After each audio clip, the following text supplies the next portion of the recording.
नमस्कार दोस्तों, स्वागत है एक बार फिर से आपका मेरे YouTube चैनल विदाउट म्यूजिक मंत्रा में। आज मंगलवार है और हनुमान जी को याद करेंगे आज के इस वीडियो में। होपफुली आपने थंबनेल देख लिया होगा। हनुमान जी के चमत्कारों की इस प्रत्यक्ष खासकर कलयुग में कोई कमी नहीं है। प्रत्यक्ष रूप से दर्शन देते हैं हनुमान जी और बस सच्चे मन से उन्हें पुकारने की आवश्यकता है। और जब भी व्यक्ति किसी न किसी संकटकालीन स्थिति में होता है या ऐसी परिस्थिति में होता है जहाँ पर कोई भी रास्ता सूझता नहीं है, तो प्रत्यक्ष रूप से हनुमान जी आप पर कृपा करते हैं और वैसे भी कलयुग में जागृत देव माने गए हैं। तो देखिए, आज का जो एक्सपीरियंस है गौरव दहिया जी ने इंदौर से हमें भेजा है और उनके साथ घटित इस घटना को देखने के पश्चात निश्चित रूप से मैं ये मानता हूँ कि आपका हनुमान जी पर विश्वास एक बार पहले से भी होगा और बढ़ जाएगा, क्योंकि स्वाभाविक है कि कलयुग का समय है। तो जहाँ पर कुछ ऐसी अनजान और भ्रमित करने वाली शक्तियाँ, उनका जो प्रभाव है एक तरह से जैसे जैसे बढ़ता जाएगा, वैसे वैसे हमारे जो जागृत सनातन धर्म से संबंधित जितने भी हमारे देव हैं, उनको भी प्रत्यक्ष रूप से अपनी कृपा अपने मानने वालों पर बरसानी ही होगी। तो आज का ये वीडियो जो है वो शुरू करते हैं। आई होप कि आप वीडियो को अंत तक ज़रूर देखें और कोई एक्सपीरियंस आपके पास यदि किसी देव कृपा का हो, चाहे भगवान कृष्ण से, भगवान श्री राम से या हनुमान जी से संबंधित हो, तो आप मेरे दिए हुए नंबर पर संपर्क कर सकते हैं। तो चलिए आज का वीडियो शुरू करते हैं, जो गौरव दहिया जी ने भेजा है इंदौर से। गौरव दहिया जी अपने अनुभव के बारे में लिखते हैं कि मैं प्रभु श्री हनुमान जी के प्रत्यक्ष अनुभव के बारे में आपके साथ साझा करूं। सबसे प्रथम मैं अश्वत्थामा, बलि, वेद व्यास, विभीषण, हनुमान जी, कृपाचार्य, परशुराम तथा मार्कंडेय मुनि को साक्षात प्रणाम करता हूँ। ये 8 चिरंजीवी हैं। श्री मार्कंडेय जी 8वें चिरंजीवी हैं। तो मेरे प्यारे बजरंगबली, इनका तो कहना ही क्या। अति चंचल शरारती देवादिदेव महाराज कलयुग के जागृत देवताओं में से एक जो ठहरे। तो अब ये अपना एक्सपीरियंस बता रहे हैं। ये सत्य घटना है जो मैं आपके साथ साझा करने जा रहा हूँ। लेकिन सर्वप्रथम मैं आपके दर्शकों को ये ज़रूर कहना चाहूँगा कि ये जो सत्य घटना है वो नास्तिकों के लिए नहीं है, क्योंकि नास्तिकों को मैं अब्रह्मा या असुर तत्व को प्राप्त होने की प्रथम सीढ़ी मानता हूँ। 20वीं तथा 21वीं शताब्दियों के मिलन बिंदु तक आने में कोई 5-6 वर्षों का समय अभी और शेष था। अर्थात मेरा ये अनुभव सन 1994-95 का है। इंदौर से कोई 20-22 किलोमीटर की दूरी पर मेरा कस्बा था जहाँ मेरा जन्म हुआ। बड़ा नगर पास में इंदौर होने के कारण हमारे लगभग संपूर्ण कस्बे का जनजीवन किसी न किसी रूप में इंदौर पर निर्भर करता था। अब क्योंकि इंदौर को इसकी आवश्यकता नहीं थी, तो मेरे कस्बे का सामर्थ्य सो आवागमन के साधन उस समय इतने सुलभ नहीं थे। 20-25 किलोमीटर की इस दूरी को तय करने हेतु और कॉलेज तथा मेरे घर के बीच की दूरी को कम करने का कार्य करती थी मेरी साइकिल। इसी रास्ते के बीच में कोई 10-12 किलोमीटर का एक ऐसा स्थान था जो बिल्कुल निर्जन नीरव सा था। उस पर पड़ते थे एक कब्रिस्तान और साथ में एक शमशान, और इन सब से थोड़ा सा हटकर एक बहुत ही पुराना, वर्तमान समय में भी अपनी जीर्ण शीर्ण अवस्था को प्राप्त किया हुआ एक छोटा सा मंदिर। शमशान से संबंधित किसी अभौतिक उत्पात की बात कभी ना देखी ना सुनी, किंतु कब्रिस्तान के आसपास का इलाका निरापद नहीं माना जाता था। कार्तिक का महीना अपने अवसान पर था। बहुत आधुनिकीकरण ना होने के कारण ठंड जल्दी उतरने लगती थी उन दिनों।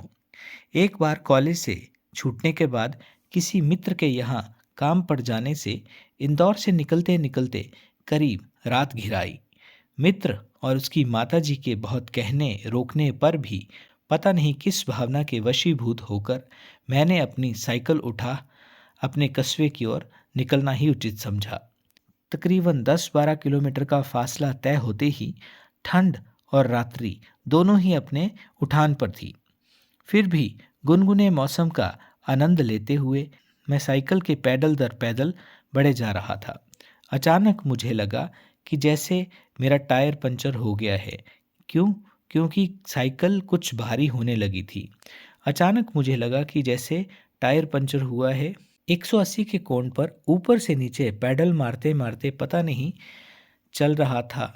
इतना कि एक घड़ी वो भी आ गई जब मेरा तंदुरुस्त युवा शरीर साइकिल को गतिमान रखने के लिए और ताकत लगाने से इनकार करने लगा। खरगोश इत्यादि छोटे छोटे जीव ना जाने किस भय के वशीभूत होकर दौड़ लगा रहे थे। ठीक बहती हुई हवा भी मुझे विपरीत जान पड़ती थी। पेड़ों पर जाती हुई दृष्टि दो प्रकार की परछाइयों का आभास दे रही थी। एक तो स्वयं पेड़ की तथा दूसरी परछाई, ना जाने वो क्या था। ना जाने कैसी अजब आकृति थी, मैं ये समझ नहीं पा रहा था। तभी जोर से आवाज आई, रुक जाओ। ठीक उसी तरह से जैसे कोई आवाज मुझे जैसे कोई अनजानी आवाज मुझे चेतावनी दे रही हो। उसी समय दोनों कानों के पास बहकर निकलती हुई उस अनजानी आवाज ने अंतिम चेतावनी दी और साइकिल को मैंने वहीं पटक कर सड़क के किनारे किनारे दौड़ लगाना शुरू कर दी। कनखियों पर दृष्टिवत ऐसे जता जैसे कब्रिस्तान के बिल्कुल समीप से गुजरा हूँ। कुछ दूर बेतहाशा दौड़ने के पश्चात उस जलते हुए दीपक की लौ की साधना ने मुझे जीर्ण मंदिर की देहरी पर ला पटका, जिसे शायद कोई ग्रामीण वहां जला जाया करता होगा। सोचना तो कुछ था ही नहीं, मन ही मन अपने प्रिय बजरंगबली का आवाहन किया और घुस गया अवध के राजा के उस स्थान पर। सुमित्रा नंदन के विग्रह के समक्ष निढाल देह सहित वहीं गिर पड़ा। अतिशय संशात्मक सावधानी और अभी अभी मेरे साथ प्रत्यक्ष घटी हुई घटना के चलते क्षमता से अधिक गतिमान रही ठंड से ठिठुरती देह का पौर पौर मेरा चैतन्य था। ये तो तय था कि मैं किसी भी प्रकार का कोई स्वप्न तो देख ही नहीं रहा था। तभी मुझे आवाज आई, क्यों रे, ठंड लग रही है तुझे?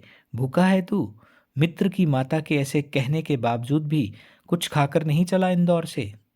अरे, मेरा तो मुंह बिल्कुल अवाक रह गया। रेशमी धवल वस्त्रों से सजे बलिष्ठ देह स्वामी उन सन्यासी के भगवा किनारी वाले अंगरखा को मानो पवनदेव स्वयं अपनी आंखों के समक्ष गोद लिए हुए लहरा रहे थे। शरद पूर्णिमा की सी चंद्रमा में नहाए हुए उन अति बलशाली कांतिमय मुखमंडल से आलोकित देह के स्वामी उन सन्यासी वेशधारी की देह से निशस्त्रित सुगंधित आभा को देखते ही इंदौर माता, अरे इनको ये पता कैसे चला? फिर न जाने कहाँ से सहसा एक भोजन की थाली भी वहाँ पर आ गई या लाई गई, मुझे नहीं पता कौन रख गया। मुझे इसका ना ज्ञान था और ना मुझे समझ आया। यहीं सो यहीं रह, सुबह उजाले के साथ अपने घर को निकलना। एक दिन घर पर ही रहना, बाहर ना आना। तेरा वाहन देहरी पर है, सुबह तक तू यहाँ सुरक्षित रहेगा। मैं यहीं हूँ, तेरे पास, तेरे साथ। वैसी अलौकिक नींद मुझे आज तक नसीब ना हुई। उस दिन से मेरा रोज का नियम बन गया संध्या समय में उस मंदिर में जाना तथा वहाँ पर अपने प्रिय हनुमान जी को याद करना। उस दिन वहाँ पर गांव की एक बुजुर्ग महिला और उसके पौत्र से भेंट हो गई। बालक जब मंदिर के अंदर दिया जलाने को गया, उस समय माता ने बताया, कोई 60-70 वर्ष पहले जब वह युवा हुआ करती थी, तब कभी देखा करती थी एक बाबा को यहाँ पर। मंदिर के आसपास रहते थे और उसके आसपास फैला हुआ वो बाग ही उनकी दुनिया थी। वो क्या खाते थे, कैसे रहते थे, कुछ नहीं जानती। कोई नहीं जानता था उनको। मुझे अपने पास नहीं फटकने देते थे, प्रणाम करने को भी हाथ नहीं लगाने देते थे, बस दूर से ही आशीष दिया करते थे। और वो उनका आशीष मुझे फला भी बहुत। देहधारी थे वो, फिर भी अलौकिक थे। बलिष्ठ देह, धवल वस्त्र पर सिंदूरी किनारी वाले अंग रखा डाले रहने वाले थे वो बाबा। ऐसे कहते हुए उन वृद्ध माता का गला सा रुंध गया। मेरा भी मुंह अवाक सा रह गया। जागृत हैं मेरे बजरंगबली, कलयुग में हर असहाय की सहायता के लिए पहुंचते हैं। जय श्री राम, जय श्री हनुमान। तो दोस्तों, देखा आपने इस तरह से गौरव जी के साथ जो ये प्रत्यक्ष घटना घटी है, जो वो बलिष्ठ देह वाले सन्यासी थे वो कोई और नहीं बल्कि वो बजरंगबली ही थे जिन्होंने कौरव जी की प्रत्यक्ष रूप से रक्षा की है। तो आज का ये वीडियो आई होप कि आपको अच्छा लगा होगा। चैनल को सब्सक्राइब ज़रूर करें और वीडियो को फैमिली और फ्रेंड्स के साथ शेयर ज़रूर करें और वीडियो के कमेंट बॉक्स में जय श्री राम जय श्री हनुमान ज़रूर लिखें। वीडियो देखने के लिए आपका बहुत बहुत आभार। बहुत बहुत धन्यवाद।